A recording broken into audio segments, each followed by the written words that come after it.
नमस्ते, मेरा नाम है हिरण जी चड्ढा, खोद दूंगा गड्ढा। मुझे पता है आप सब लोग अच्छे होंगे, बढ़िया होंगे, उम्मीद की किरण में होंगे, जो भी कर रहे होंगे सही कर रहे होंगे। मैं अभी स्पेन के टूर पर हूँ, अपने आइलैंड वाला डेस्टिनेशन पल्मा दे मायोर्का छोड़ के अभी मैं अंडालुसिया, जो कि साउथर्न स्पेन में पड़ता है, वहाँ पे अपने पहले डेस्टिनेशन कोर्डोबा नामक इस सिटी में पहुँच गया हूँ। ये काफ़ी छोटा सा प्यारा सा टाउन है, हालांकि इसको गांव तो नहीं कह सकता। यहाँ पे मैं 3 दिन स्टे करने वाला हूँ और 3 दिन के स्टे में इस टाउन में क्या क्या घूमने लायक चीज़ है और क्या क्या इतिहास है, क्या क्या आकर्षण है, मैं सब कुछ इस कैमरा के नज़रों से आप लोगों के सामने पेश करता हूँ। तो आओ यार, शुरू करते हैं बिना किसी हिरण के।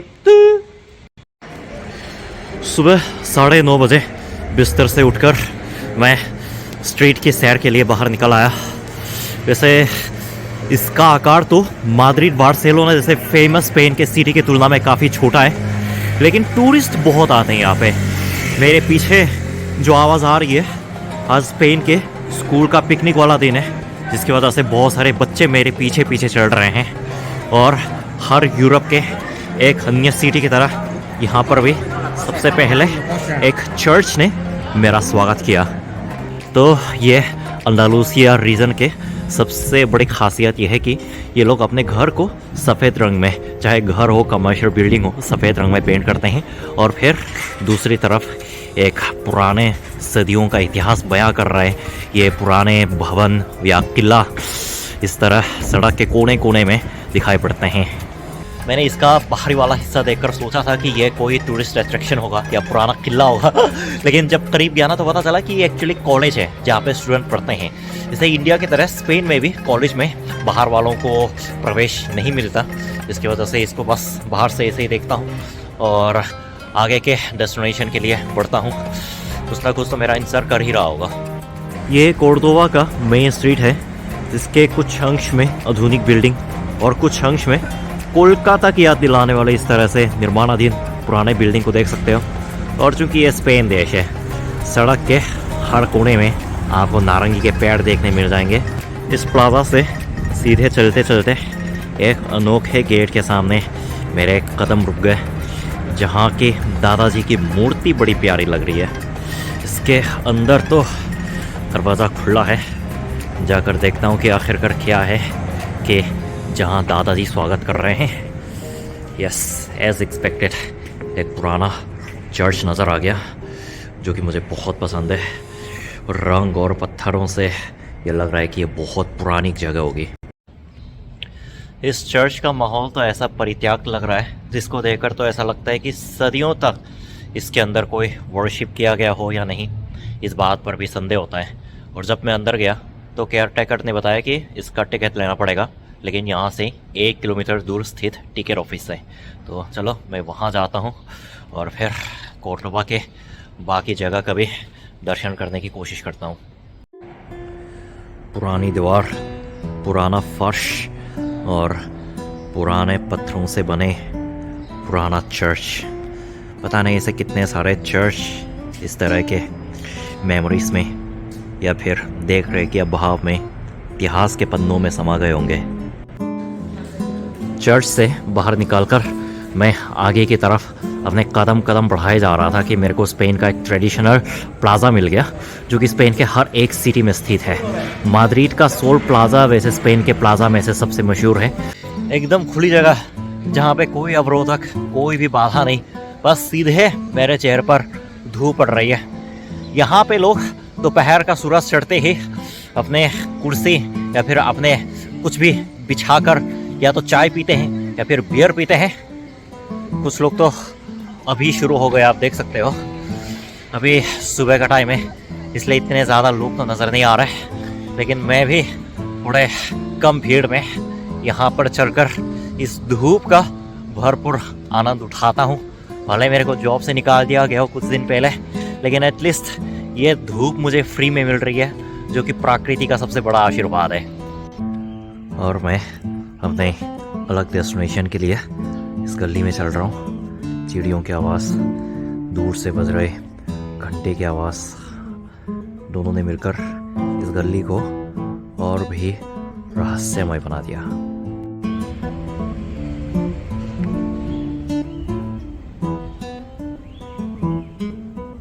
इस शांत गली में घूमते घूमते मेरे को एक अप्रत्याशित मंजिल मिल गई।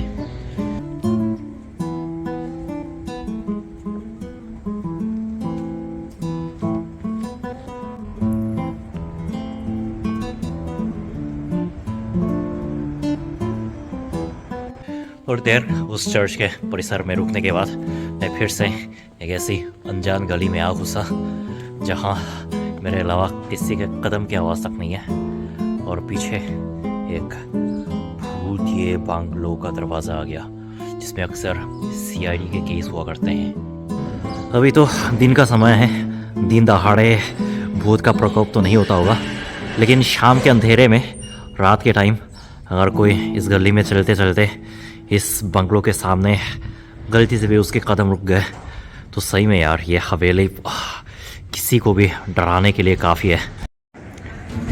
ऐसे कुछ रंगीन स्टोर को पार करके फाइनली मैं पहुंच गया हूं कोर्दोवा का सबसे मशहूर और सबसे इम्पोर्टेंट आर्किटेक्ट्स मास्चेटा में, जिसका लिटरल मीनिंग होता है मस्जिद।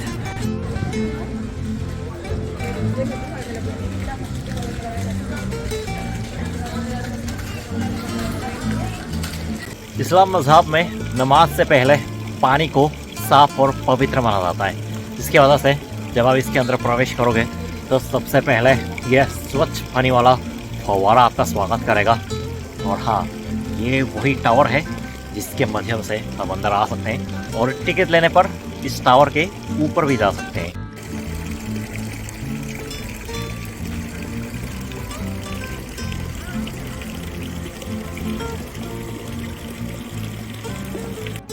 नौवीं शताब्दी में एक मुस्लिम किंगडम उमाया के खालिफ ने एक बड़ी मस्जिद के रूप में इसका निर्माण करवाया। उसके बाद फिर क्रिश्चियन शासकों ने इस पर कब्जा जमाया, जिसके बाद एक बड़ी चर्च के रूप में इसका पुनः निर्माण किया गया, जिसके परिणाम स्वरूप इसके अंदर मुस्लिम मस्जिद की संरचना और क्रिश्चियन पेंटिंग दोनों देखने को मिल सकते हैं। देखो, परिसर के बीचों बीच ऊपर से एक अनोखे प्रकार के ब्लू कलर की रोशनी पड़ रही है, और जब मैं करीब गया तो पता चला कि ऊपर अरब इस्लामिक शैली में बनाई गई खिड़की से ये रोशनी यहाँ पे पड़ रही है।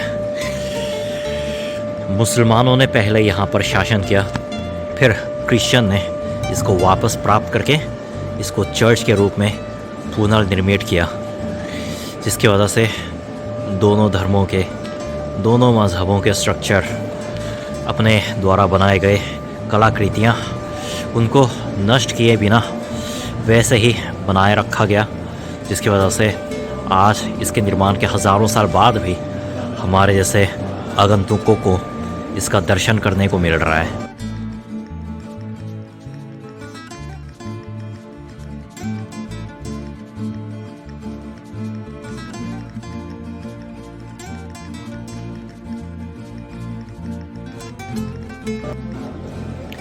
अभी तक मैं जिस एरिया में घूमा, यानी पिछला हिस्सा थोड़ा अंधेरे में ढका हुआ था, लेकिन उसके विपरीत ये वाला एरिया काफ़ी सफ़ेद और खुशनुमा रोशनी से भरा हुआ है।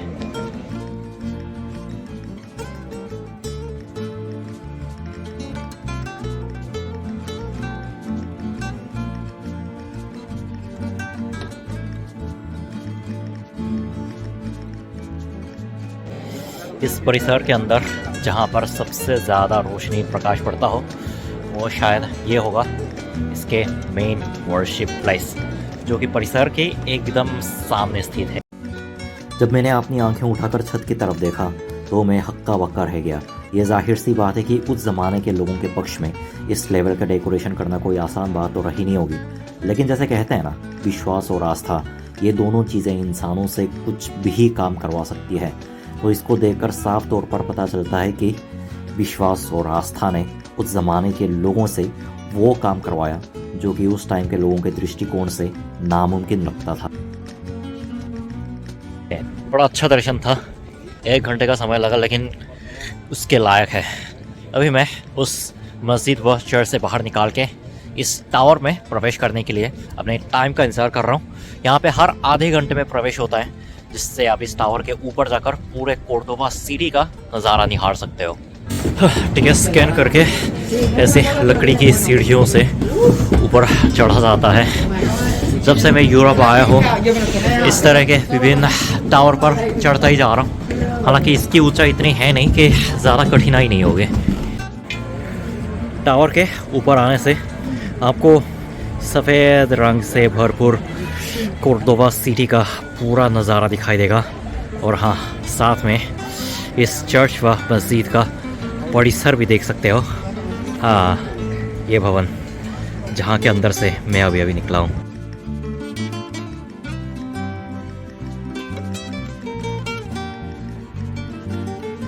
इस तरह पूरा परिसर का टावर तक को मैंने नहीं छोड़ा, पूरे परिसर का दर्शन खत्म हो गया। अब मैं उस प्यारी सी गली में वापस निकल आया हूँ और अभी दोपहर का टाइम हो रहा है, जिसकी वजह से देख सकते हो पूरे लोगों की भीड़ लग गई है। लोगों की हंसी, मुस्कुराहट की आवाज़ें, बातचीत की आवाज़ें, यह सब कुछ मिलकर माहौल को खुशनुमा, उत्साहित बना देता है। तो मैं भी थोड़े इस भीड़ के बीचों बीच समा जाता हूँ, थोड़ा ब्रेक लेता हूँ, फिर आगे के कार्यक्रम के लिए आगे बढ़ता हूँ। स्पेन का मौसम एकदम आशीर्वाद से भरा है, ना गर्मी ना सर्दी, बस पर्याप्त मात्रा में धूप। और ऐसी धूप में इंसान अगर बैठकर दारू ना पिया तो और क्या करेंगे।